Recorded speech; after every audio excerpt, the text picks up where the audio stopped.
الأستاذ فرحات مهيدي في ذمة الله، ولن تصدق إن سبب وفاته يكون كده.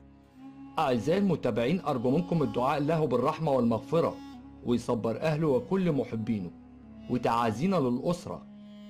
تناقل رواد مواقع التواصل الاجتماعي خبر وفاة الأستاذ فرحات اليوم، واللي وفاته المنية أثر تعرضه لصعقة كهربائية. الأستاذ فرحات مهيدي ناشط تربوي ومعروف بصفحته التعليمية على موقع فيسبوك. رفقاء الفقيد وزملائه بالجامعة أو من خلال مهنة التدريس أو التعليم عبر الفيسبوك وصفوا الخبر بالصاعق، خاصة وأن الراحل لم يكن يعاني من أي مرض. أعزائي المتابعين، أرجو منكم الدعاء له بالرحمة والمغفرة، فالمتوفي يحتاج منا الدعاء